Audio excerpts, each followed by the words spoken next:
এই বছরের মতন সব বোনেরা মিলে বড়ই মাখা করে খেয়েছি। সামনের বছর আস্তে আস্তে সবাই থাকবো কি না জানি না। আর এই বছরে সবাই একসাথে হলেও বড়ই তো আর থাকবে না।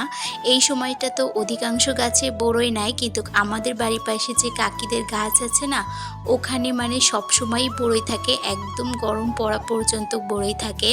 আর ঈদের পরে আমরা সব বোনেরা এক জায়গায় হয়েছি, এই জন্য সবাই বলছিলাম যে চল আজকে সবাই মিলে আমরা বড়ই মাখা করব। যে কোনো মাখা খেতে তো আমরা সবাই অনেক বেশি পছন্দ করি। আর সব বোনেরা একসাথে মিলে মাখাইলে তো কোনো কথাই নেই, কারণ এখানে শুধু বড়ই মাখাই হবে না, মান অভিমান হবে, একজন আরেকজনের সাথে ঝগড়া করবে, কথা কাটাকাটি হবে। আর প্রত্যেকের দলে তো একটা করে কাজের ফাঁকিবাজ থাকেই, যে কিনা কোনো কাজই করবে না কিন্তু লাস্টে এসে বেশি বেশি করে খেয়ে নিবে। তো আমাদের দলেও তেমন একজন অবশ্যই আছে। তো এখানে আমরা বোনেরা সবাই মিলে অনেকগুলো বড়ই করে এনেছিলাম। আর এই বড়ইগুলো কিন্তু অনেক টক, কিন্তু মাখা করলে অনেক বেশি মজা লাগে। আমি তো বেশ অনেকগুলো বড়ই শুকাতেও দিয়েছি।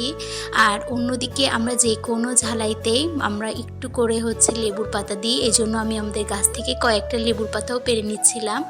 আমরা তো বড়ইকে কুল বলি, আর যে কোনো মাখাকে আমরা ঝালাই বলি। তো এই জন্য হয়তো অনেকে বুঝতে পারছেন না যে আমি ঝালাই কেন বলছি। আর এখানে আমার আরেকটা বোন মাখা করছে, তো এখানে ওরা পাশ থেকে আমি ভিডিও করছি বলে এমন এমন কথা বলছে যে যেটা হয়তো দিলে আপনারা আমাকে জুতা পিটা করবেন। তো যাই হোক, মাখানো শেষ, কিন্তু সবাই মিলে খাওয়া নিয়ে কাড়াকাড়ি শুরু